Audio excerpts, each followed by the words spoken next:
any questions, you are free to ask it in our Q&A box below. All questions will be answered at the end of the session. So, all right. I hope you will enjoy it. Now, speakers, the stage is yours. Thank you, Zanshar. Thank you to the student government, to the Ministry of Research and Innovations. I, together with my colleagues from the library representing the reference office, my name is Joseph Yap, subject librarian for the Graduate School of Business Education and Public Policy. With me are my colleagues, April, Manabat, and Darius Panareva. We will try if Daria can get through later, or she will just listen the whole through webinar, but still she will try to answer some questions. So let me just share with you our presentation.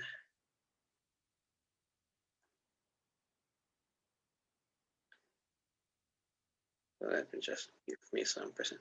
So we on, right? So the title of our presentation is What Do I Know About Journals? From Literature Searching to Identifying a Title for Publication.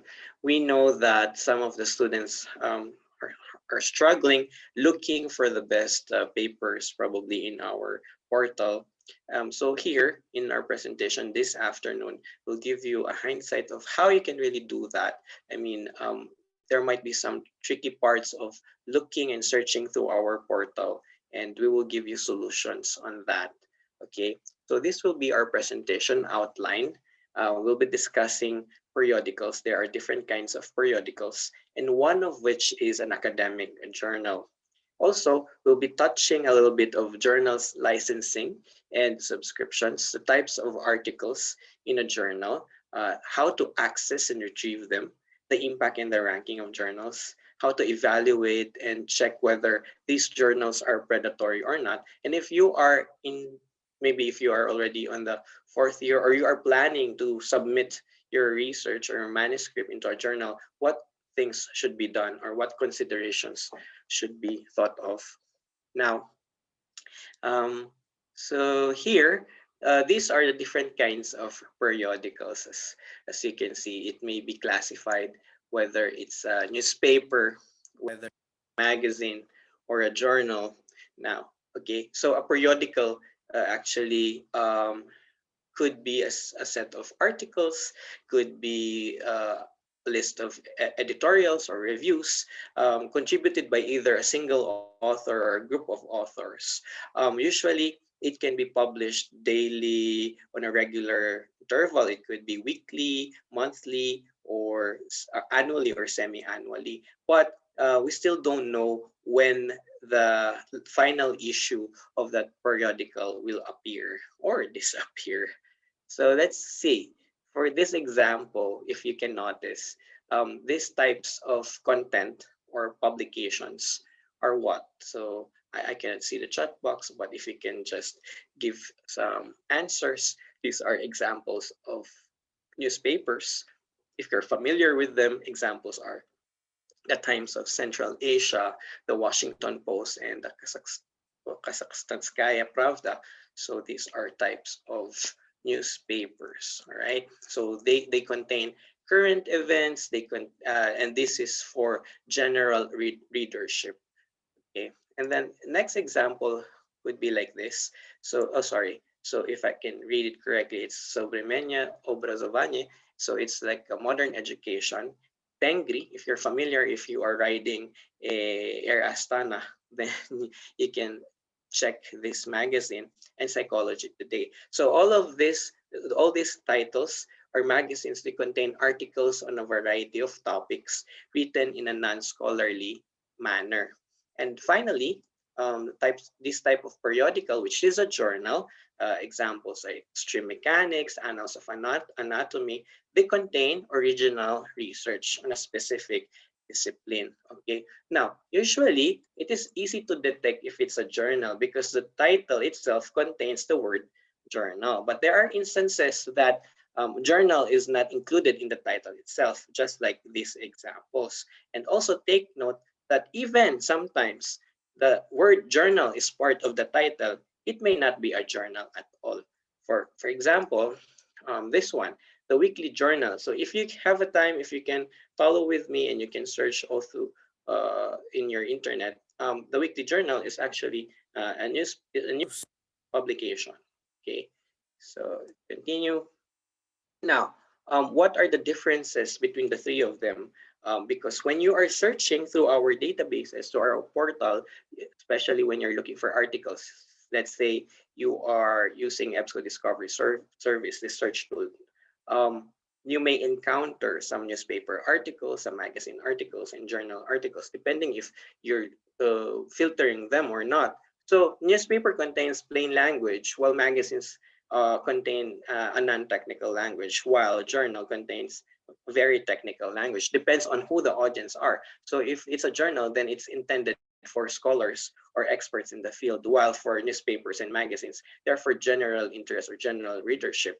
Newspaper contains current events, while magazines contain not peer-reviewed and doesn't reflect actually in-depth research, while journals contain original research. So newspapers, the source comes from interviews.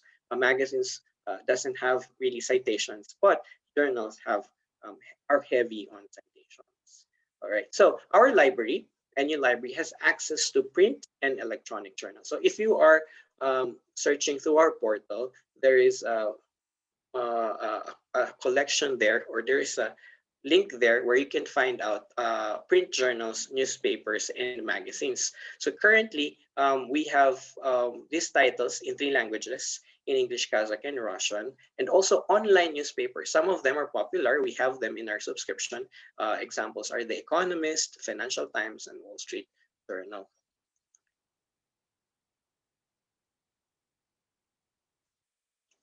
All right, now for online journals or for electronic resources, they call it that way.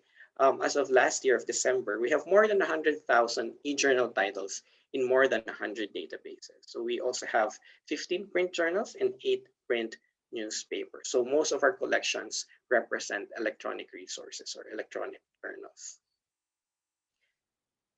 Okay, now there are different article types. So let's focus on first two, review articles and original research. So review articles, they suggest new research directions, right? So they strengthen support for existing theories. Normally, they lead to the original article. So they contain summaries or synthesizes a published content. So they have list of references too, but doesn't have really clear methodology. While original research is based on empirical experiment, they are original, no? They follow the IMRAD or IMRAD structure, the introduction, methods, results, and discussion, and they contain full reports or data and extensive references. Other types of articles could be research letters, case studies, methodologies, and theoretical articles.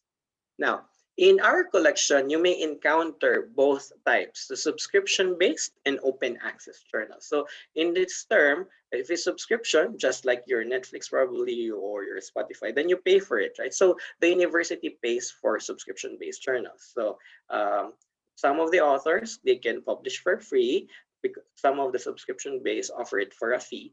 The users here pertains to us, the community, the NU academic community, then copyright to the publisher. While for open access, there may be sometimes they are free, sometimes they are not free for users to use because it's open access, and the copyright remains to the author. So for subscription based, you can only access it while if you log into our proxy authentication login system or through a remote access, right? So IP based, some are perpetual, meaning we can use it for a long time or forever, and some are temporary. All right. Now, for example, in this one, you can see there in the drop-down menu on the all types, there is a category on open access and subscription, right? So on the other image on the right side, you can see there is a symbol of a golden lock, which means it's open access. And for example, EBSCO open dissertations could be it's an open access, but could also be found as part of the EBSCO collection, and the others are open access in itself. Now, there are types also, what we call hybrid open access journal, wherein it is a subscription-based journal, but the author is being offered by the publisher or by the journal to publish open access. The only thing the author needs to do is to pay for the author processing charges. So for this example, in this title. So the authors submitted to a subscription-based journal, but they intended to make their article publicly open through Gold Open Access, so you can download their PDF for free. Other examples like this, for example, the journal which the article comes from is from Air Quality, Atmosphere and Health, and it's clearly indicated that the publishing model is hybrid. So for example, in our subscription limits for full text, let's say on a specific title called Regional Science and Urban Economics, right? So there is a range of years of publication which you can access. So for example, in this one, you should always check the terms. Like, is this available from this period to this period, from this year to this year? And if it's not, there are other ways on how to find it. So let's say by using Google, you can find the full text of the article. Or why not try using ResearchGate? Sometimes full text articles are available there. Right. So EDS means EBSCO Discovery Survey. So this is a search tool which crawls other databases in our collection. But at some point, there are databases that are also not indexed by EDS, meaning you need to search for, you need to look for individual subscription of databases. For example, this ACS engineering, this is not indexed by EDS, meaning you have to log and click specific title of the database just to search and look for any related publications from ACS. All right. There are also free databases, let's say tools. For example, if you are in the program of, let's say, biological sciences or biomedical life sciences, then PubMed and PubMed Central, it is a collection of databases where they provide free access or free PDF to some articles. Not all the time they're free, but if you're lucky, then you can find them. For the next one, for this next slides, following slides, will be, let me call on my colleague April to discuss them.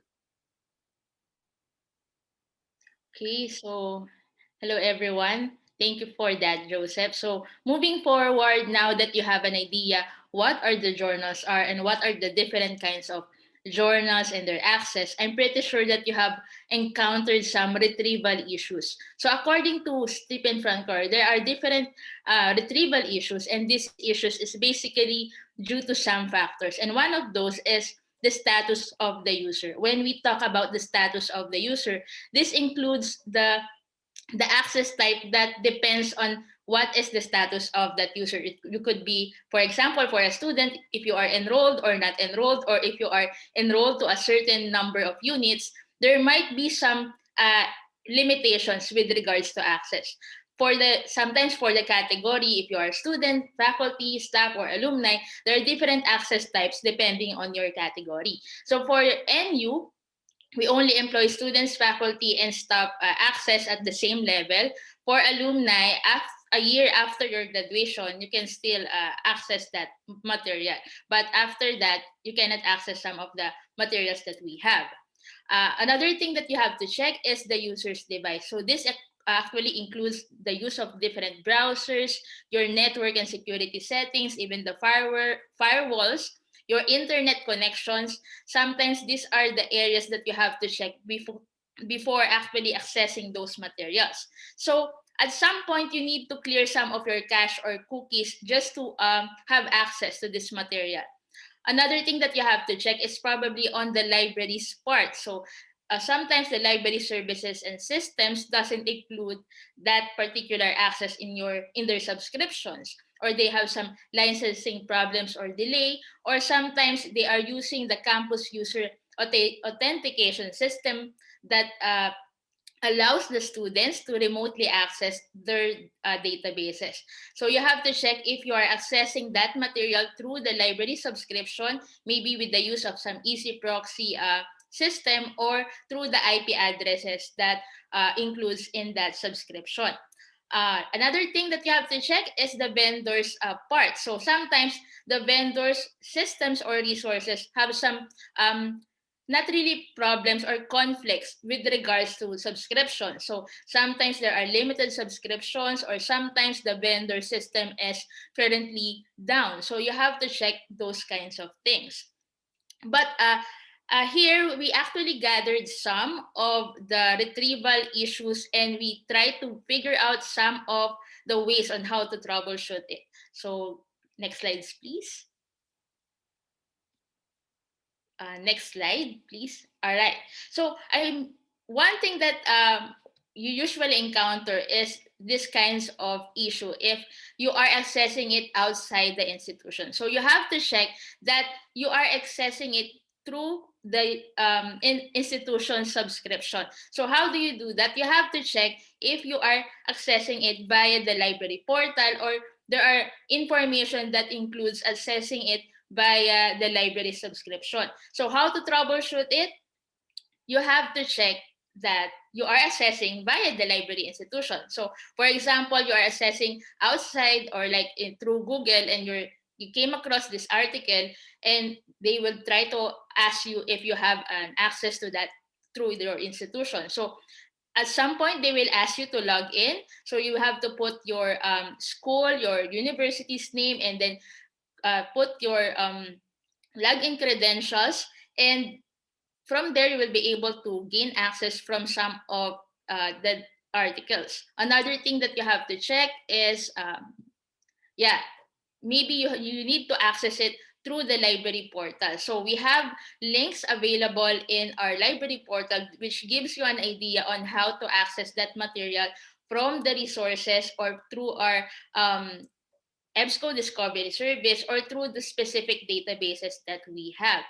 The next retrieval issue is probably about the link errors or bookmarking links. So at some point, probably you're using the links or the URLs as part, or as like bookmarking them or sharing that to your colleagues. But these URLs are actually time sensitive. They are not really permanent and expires due to some security reasons. So to troubleshoot it, you have to access it through the EBSCO Discovery Service, or start a new session.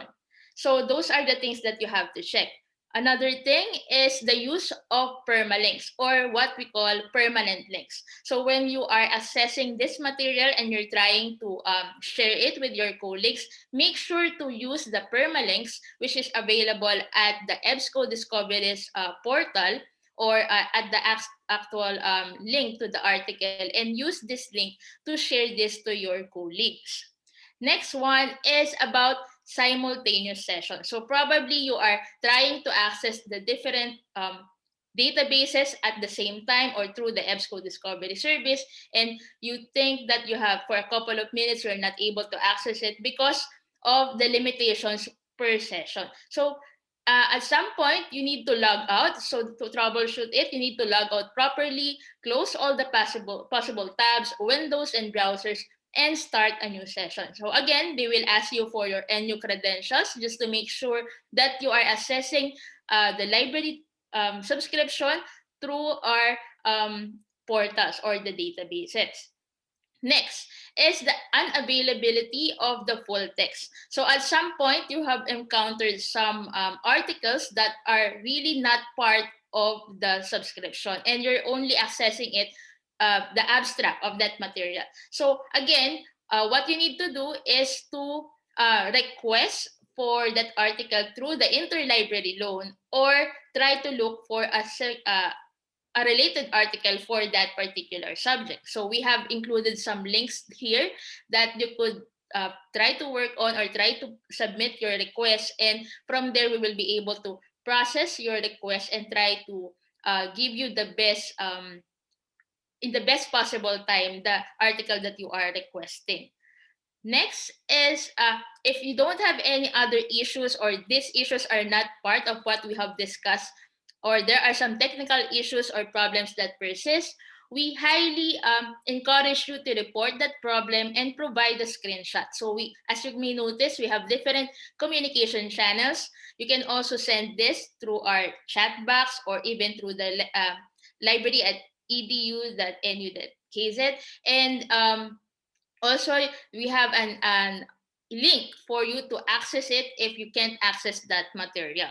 Okay, so those are some of the retrieval issues that we encounter. So moving forward, we will be trying to discuss something about the impact factor. So that now that you have some idea on what are the journals, is it about, and some of the ideas or details why you are trying to publish that material, you have to consider the impact factor. When we say impact factor, we are thinking or talking about the impacts or the rankings of that particular journal. So this includes publications that are indexed in the information portals that measures the quality and the visibility of the published material. So it also aims to determine the credibility and reliability of not just of the articles, but also the journal itself.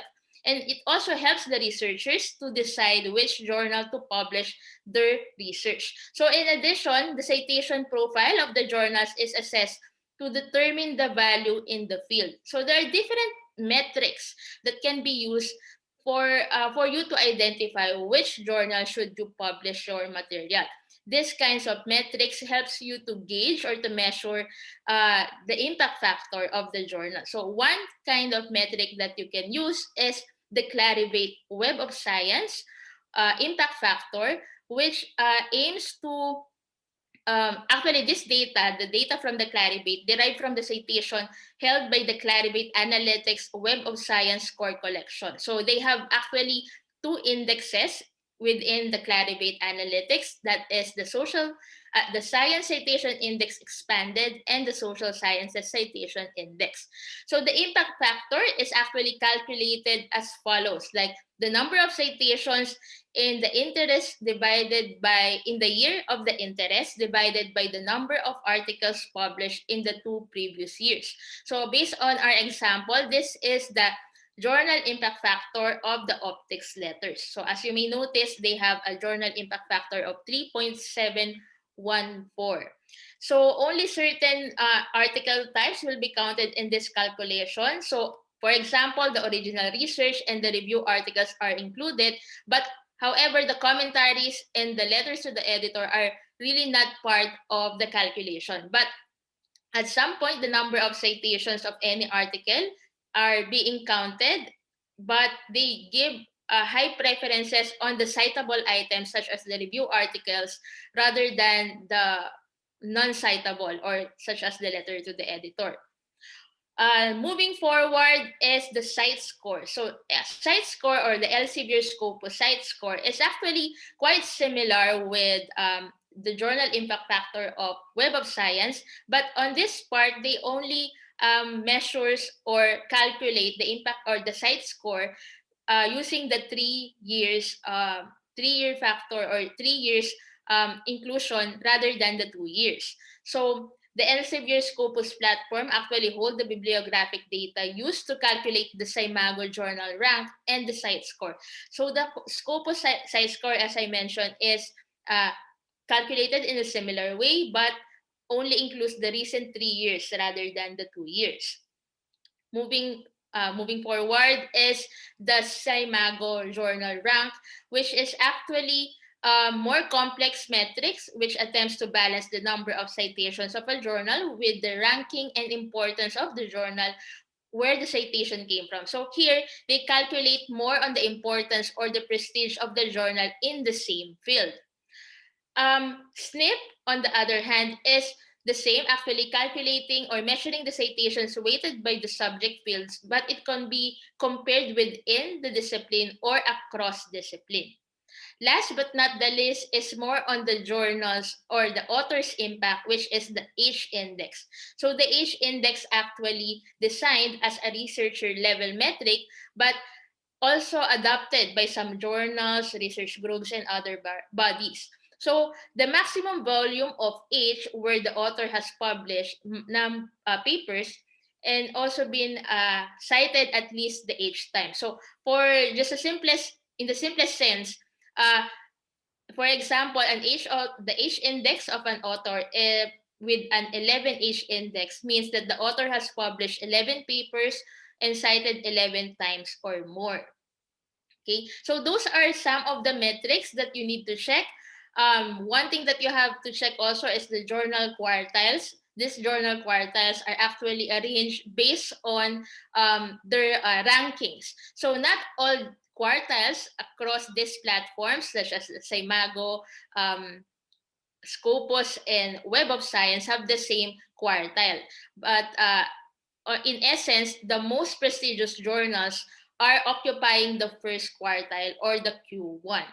Okay, so those are the things that you have to check when you're dealing with impact factor. So I'm not sure if we can have the simple activity with our participants, but just in case you have access to the databases or even to through the World Wide Web, probably you could try to check some of this. The Google Scholar, through the Google Scholar, the age index of one of our faculty from SSH, Jean-Jacques Sondi, and one of the articles where Jean-Jacques Sondi published is one of the journal actually is the optics letters. So I hope you could check the quartile of optics letters in SJR, and Lancet Journal is actually one of the journals where our vaccine or the Sputnik vaccine was um, said to be how do you say it,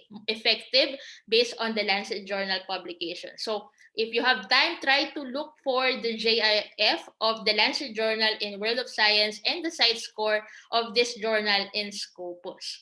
So I think if they have time, you can do it. But if not, maybe we could move forward with the next presentation or the next part. Joseph? Hey, thanks, April. So it's me again. Here we're going to find out or do some evaluation of journal or how to identify predatory or pseudo journals, right? So as a student, you may have difficulty finding or knowing if a journal is predatory or not, but there are ways to find out. So first, you have to check, is a journal, does a journal list the contact addresses of its editorial board members or the publisher itself? Look into the website as a whole. Does it have a professional looking website, or how does it look like? What is the communication?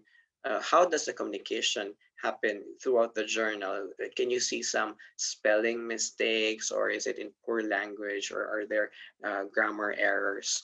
Or here, you can also look for indexing databases. Let's say by checking Web of Science or Scopus. So is a journal indexed by any of these databases?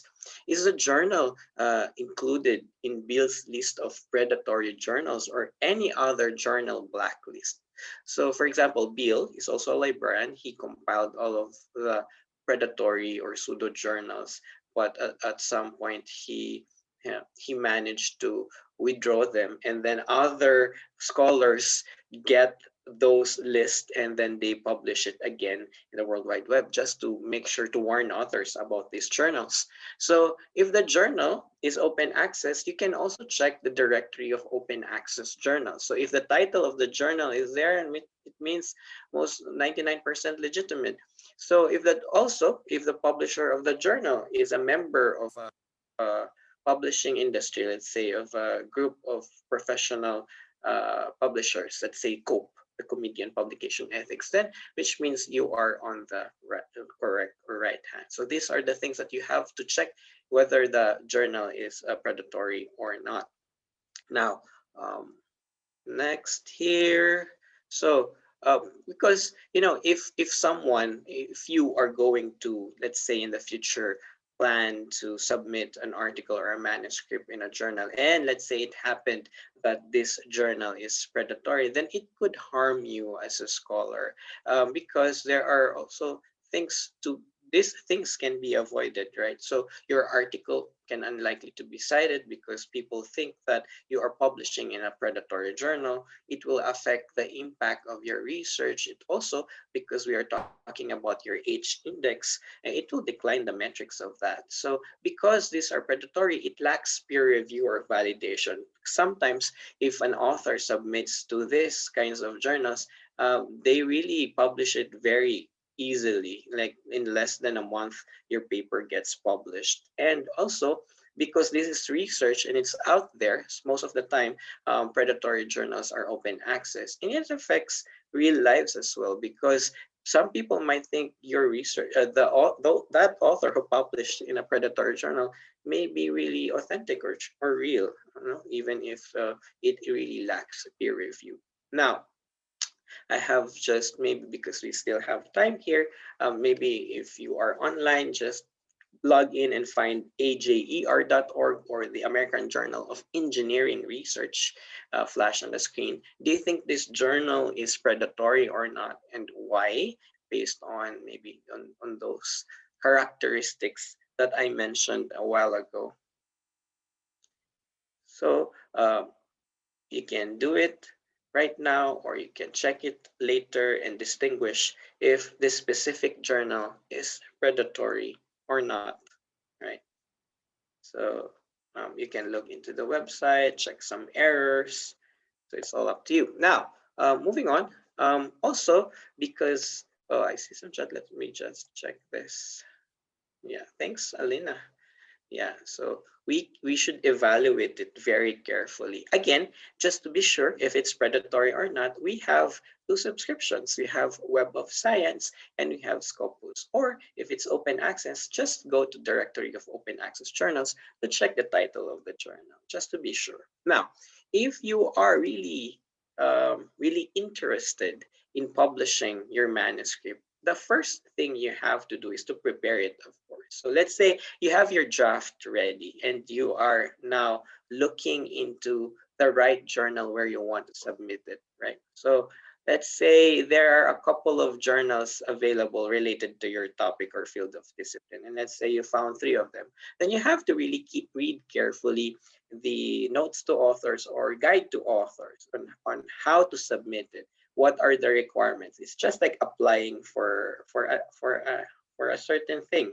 So when you apply, you have to check all the requirements first. One thing there that really needs to be checked is the list of your references, because each journal can ask you to submit the format, whether it should be an MLA or APA. So read it carefully before submitting, because those little things can be a factor for rejection. Now, once you're ready, you've read everything, you need to submit it. So go to the website or go to the portal where you need to submit it. Some of the publishers still require them to submit via email, but those prestigious ones, they have their own portal to submit it. And then it undergoes peer review process. It could be a single blind peer review or double blind peer review, where the author doesn't know their peer reviewers and the peer reviewers doesn't know the authors also. So after, maybe let's say within 3 months to 6 months, and then you receive your evaluation, then let's say it could either be accepted with minor revisions or major revisions or rejected. Then you will hear this in your email. You will read the news. Now, let's say after all the drafts, and let's say it's finally accepted without revisions. Yes. So now it undergoes proofreading. Again, it's another process. They will check everything again. Maybe they will do some minor editing with the grammar, or maybe they will review again your list of references if they are all included and complete. And then once done, they will again accept it and then tell you that everything is complete. Now they will give you a copy of your research, which is, of course, finally you've done it, and then it's time for you to promote it and share it in your social media posts, or share it in your LinkedIn and your ResearchGate and many other things. But please take note that if these are, again, subscription vendors, they will let you know if you can share it or not, or you can just share probably the preprint, because you cannot do everything. Like, you can just share it because you want it to. You are bound to some copyright, right? So there. Now, next, considerations when choosing a journal. Now, just some things. So check the publisher selection process. Not all journals, let's say you found out 3 journal titles related to your discipline, right? But the content that they are publishing are all different. Let's say one journal related to your field publishes theoretical research and one journal is on practical side. So you have to read it carefully before doing that, because sometimes based on experience, they will reject it right away if you are not conforming to this. So of course, the subject matter, does it really match, right? Some of them are interdisciplinary, so it's fine. So it's really up to you, and read all the guidelines. Check the ISSN. Now, this part, of course, if you are really you publish because you wanted to get promoted in your work, or you publish because you want to get citations, then you have to check also the ISSN. To check it, you can just go again to all our databases related to this, like the Web of Science and the Scopus. So there are all other things here to consider. Are articles peer reviewed? Is a journal index? Of course, if it's indexed, then everyone's right. That's our target, to be indexed. And who is the audience? How broad is the audience? Who are the readers? And copyright implications we have to check. Also important is to check whether the journal is offering publication for free or with a fee. So let's say if it requires article processing charges, then here you maybe need, if you're a student, then you need to ask probably your advisor or the university if they support this. If you are already a professional, then you have to put some budget on it. Well, if the university or your company pays for it, then you are really lucky. If not, then you need to put some budget on it. All right. Now, so this is again a scenario. If you have time later on, we will just leave it like this. So let's say you are doing a research project about farming, and then using our library portal, using our EDS, EBSCO Discovery Service, and you're interested in publishing your results, then you can check out our online journal finder, and then find some open access journals related to farming, or check subscription-based journals. And just ask yourself, why did you choose these journal titles? So again, just to make sure everything's gonna be fine, then check whether it's indexed first. It has ISSN numbers in Scopus or Web of Science. All right. Finally, if there are items or journal titles not included in our list or in our collection, then you can just go to our quick links in the library portal and click the purchase request form.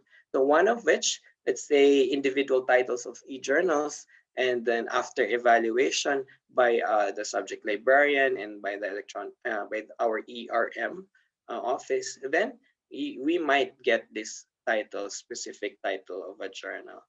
All right, so, and then this is just a list of our bibliography. We are now into question and answers. Thank you so much, Ministry of Research and Innovation. Thanks to April and Daria. That's all for now. Questions? Yeah, thank you so much. I guess that's all for today. Thank you for joining us, for participating and staying with us. And also special thanks to you, our dear speakers. That was excellent presentation from you. If you need more information and clarification, please address to the library's email. And also, don't forget that tomorrow we also have an event with Nuris talking about research and startups, and participate in our giveaway in our Instagram page. So, all right. Thank you so much again. Nice was to meet you. Bye-bye. Bye. Yeah, goodbye.